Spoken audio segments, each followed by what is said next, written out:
që i dim krejt. Pra me një fjalë, cilat janë pikat ligjore që duhet më forcu më shumë kontratë?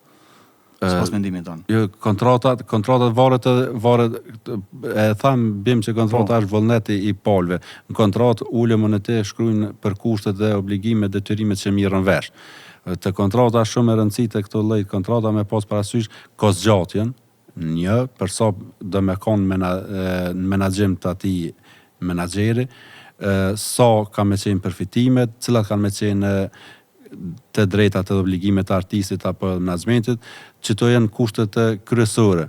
Pjesa tjetër tani është vetëm si kur ato kontratat e bankut që ti sjell 15 faqe si kupton kur gjë, vetëm që e nënshkruan dhe s'merr vesh kur gjë. Po, a mendon ti si avokat që një këshill për artistat e ri që duhet paraprakisht me marr një jurist, një avokat për me lexu kontratën, a mendon që mungon njohuria e...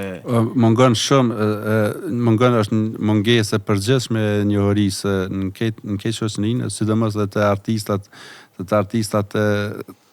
kes me thonë, për artistat e na njihen si njerëz si xhumosh, edhe çuhen pak vonë, edhe pritojnë shumë me lexu. Po, edhe çka ti servohet ai nënshkruan, po tani po vinë të pasojat e tyne. Është shumë e rëndësi edhe unë i kisha inkurajuar të gjithë artistë të ri që para nënshkrimit të çdo kontrate, qoftë me kompani të ndryshme, të analizojnë, të marrin një avokat, një jurist, të interpretojnë secilën dispozitë asaj kontrate e më pas të nënshkruan. Është shumë e rëndësishme që ai artist apo menaxhment me ditë saktë cilat janë detyrimet, cilat janë obligimet e tija në raport me atë kontratë. Sakt, faleminderit. Po më intereson, Adnan, me ditë edhe për kontrata mes artistëve dhe klubeve të natës. A ka kontrata të tilla apo bëhen edhe a duhet edhe sa po respektohen?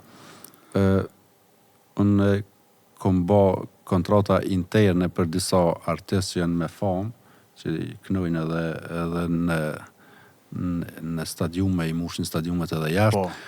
Kom bë, i kam 2-3 raste kur kom bë kësi kontrata, po janë kontrata vetëm që përcaktojnë vetëm çmimin e performimit, orën edhe kaq, por nuk lëshohen më shumë në detaje tjera.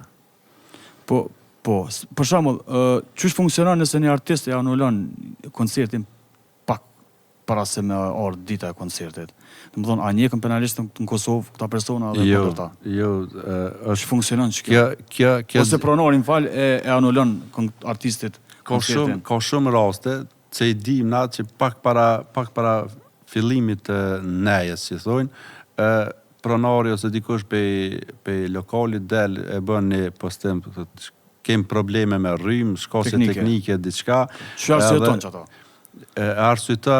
Arsyeton jetë me kaq sepse nuk ka një kontratë paraprake që theti me artistin. Sigur ta kishte një kontratë me artistin. Ishin cek, çka nëse mbahet, cilat janë obligimet e tua, cilat janë detyrimet, a kime pagu 50% nëse mbahet, nuk mbahet për shkak sepse pronari është i obliguar me ofru kushtet, qoftë kushtet e sigurisë, kushtet teknike për mbajtjen e çatij eventi.